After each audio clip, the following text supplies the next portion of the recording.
In 2023, researchers hid speakers across South Africa's Greater Kruger National Park and waited by camera traps at watering holes. When elephants, leopards, hyenas, and rhinos approached, the speakers played one of four sounds: a lion growling, a gunshot, dogs barking, or a person calmly talking. The animals were more than twice as likely to run from the calm human voice than from the lion.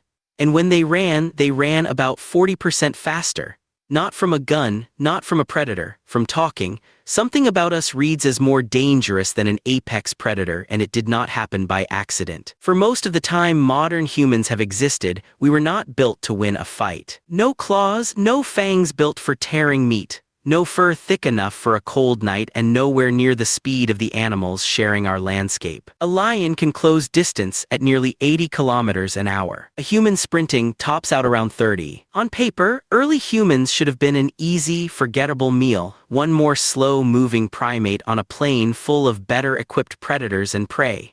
And yet something strange shows up again and again in the fossil and behavioral record. Large carnivores that could kill an unarmed human with a single strike generally choose not to, not occasionally. Consistently, across species, across continents, across a timeline stretching back hundreds of thousands of years. The 2023 Kruger study did not discover this caution. It just finally measured it. The real question is what our ancestors did over an enormous span of time to earn that kind of reputation. The study itself, led by biologist Liana Zanet and her colleagues, was built to rule out an obvious objection. Maybe animals in a place like Kruger just associate people with rifles and poaching, and it is the danger of guns they are reacting to, not us specifically. So they tested that directly. Camera traps were set up at 40 watering holes, the kind of spot every large mammal in the region has to visit eventually. Hidden speakers played back one of four recordings whenever an animal came close. A lion growling, which the animals already treat as a serious threat. The sound of dogs barking and men shouting, mimicking a hunting party. An actual gunshot. And the real test? A calm human voice, just people speaking normally in the region's most common languages, with no shouting, no weapon sound, nothing aggressive in the tone at all. Across 19 species, from elephants and giraffes to leopards and hyenas, the pattern held. Animals fled the plain human voice more often than they fled the lion, the gunshot, or the hunting party sounds, and they left faster. Roughly twice as likely to run and about 40% quicker getting away, all triggered by nothing more threatening than the sound of two people talking. Whatever early humans did to the rest of the animal kingdom over the last several 100,000 years, it did not fade with distance from the nearest rifle.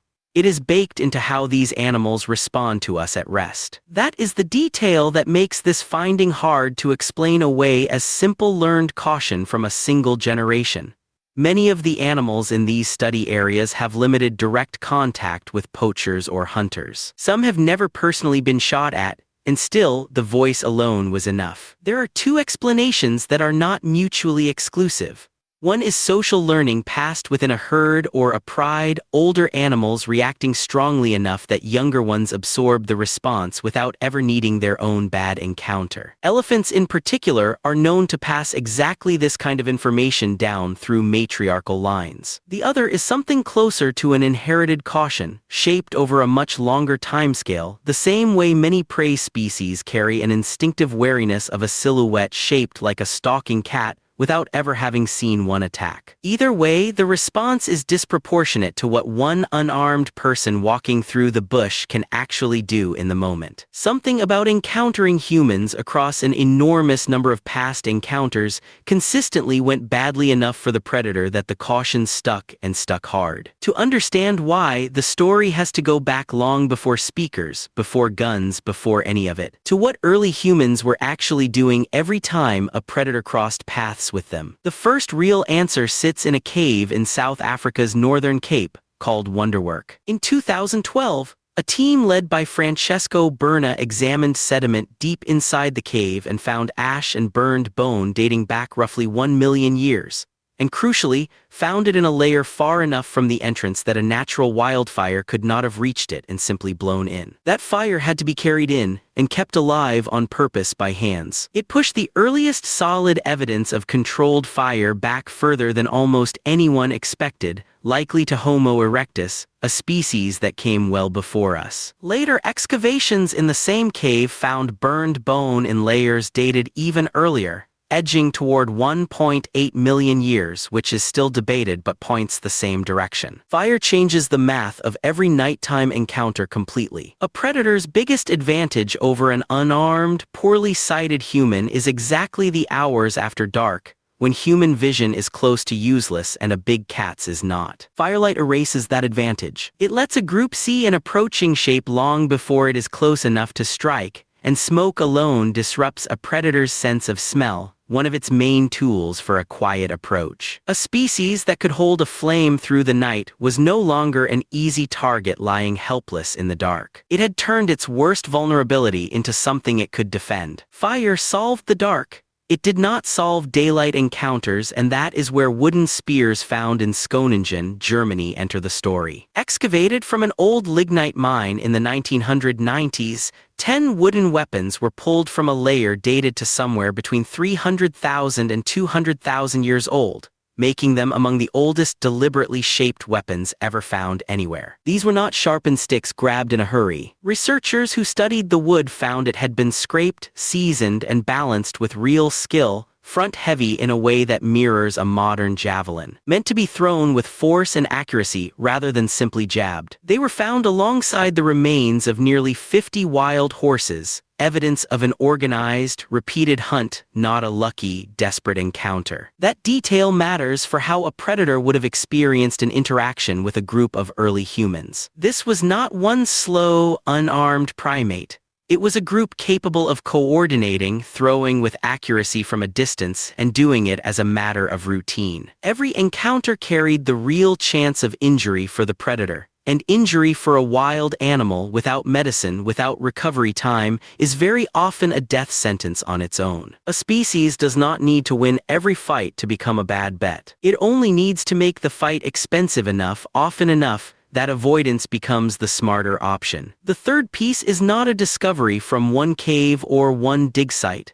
It is a pattern seen across nearly every hunter-gatherer society ever studied, from the Hadza in Tanzania to groups across the Kalahari. People rarely slept, traveled, or gathered food entirely alone. Camps clustered close together around a shared fire, with someone typically stirring or half awake through the night even when most of the group was asleep. That kind of clustering does two things a lone animal in the open cannot manage. It spreads the risk across many bodies instead of concentrating it in one, the same dilution effect that makes a large herd of prey animals statistically safer per individual than a lone straggler. And it turns any single attack into a group problem instantly. A predator that struck a lone, sleeping human somewhere else might get away clean. A predator that struck someone inside a cluster of allies with weapons close at hand and a fire still lit was choosing a fight with everyone nearby, not just the one target. Across enough encounters over an enormous stretch of time, that math would have quietly punished the predators willing to take the risk,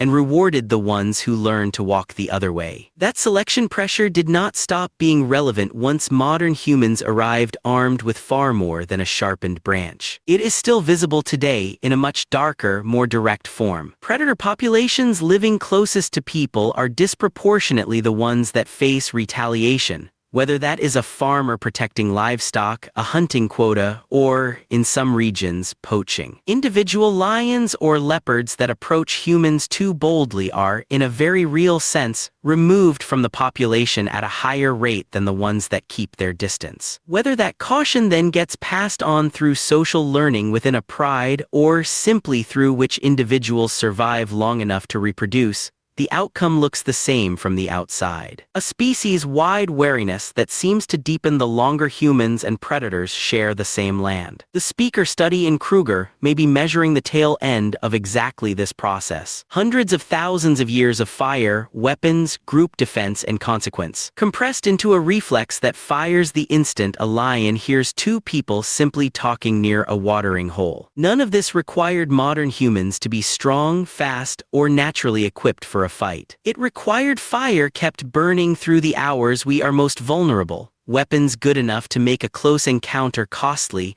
and groups willing to answer for each other when something went wrong in the dark. Put those three things together for long enough across enough generations of predators learning the same lesson the hard way, and you get exactly what those hidden speakers picked up in 2023. Animals with little or no history of being shot at, still choosing to run harder from a calm human voice than from an actual lion. We tend to think of ourselves in our earliest form as fragile, exposed, easy prey waiting to happen. The evidence says something closer to the opposite. Long before we ever called it defense, we had already made ourselves the sound the rest of the animal kingdom decided was not worth testing. So the next time you hear that lions in the wild scatter at the sound of a voice, ask yourself what exactly your ancestors did for that long to earn a reaction like that.